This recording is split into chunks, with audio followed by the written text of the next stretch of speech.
Some cricket now. Five-time champions Junction Ballards Valley and the 2021 winners Fairfield United will contest Sunday's SDC Cal's National Community T20 cricket final following crushing 8-wicket semi-final wins at the Ultimate Cricket Ground in St Anne on Sunday. More in this report.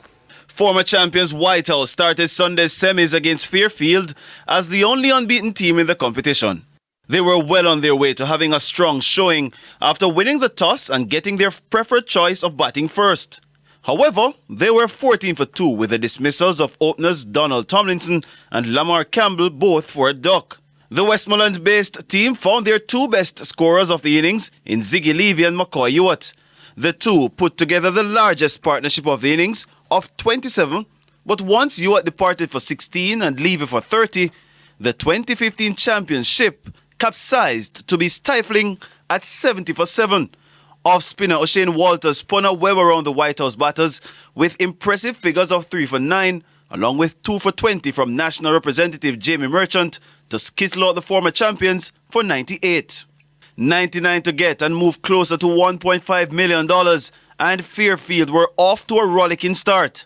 Jermaine Morgan and Courtney Allen blitzed their way in the opening stand of 54 inside 5 overs.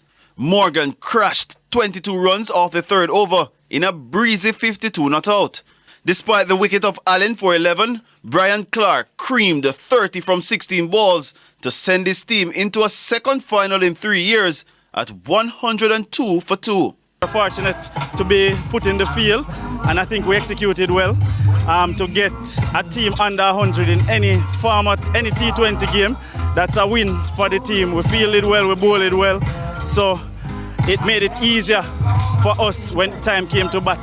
And we had a plan. We just said, let us win the power play. Once we get 60 runs in the power play, the game would be ours. And so said, so done. In the day's second encounter, Junction Ballards Valley conceded 12 runs in the opening over to Scorpions player and Links United opener Tevin Gilzine. But then there was a strangle on the St Anne team's batting. Links lost their early chains at 27 for 2, but saw Captain Marlon Johnson play a counter-attacking innings of 24 while sharing in a 31-run third-wicket stand with Othniel Pennant, who made 15. But the innings petered out into pain, Links losing their way to a modest 96 all-out. David Powell, the chief architect of their downfall, with 4 for 22, while Howard Powell claimed the 3 for 15. The Junction opening pair of Alan Powell and Howard carved the Links bowling to all parts of the ultimate ground. In a 60-run opening partnership, Alan Powell top scored with 29, inclusive of 4 fours and a 6.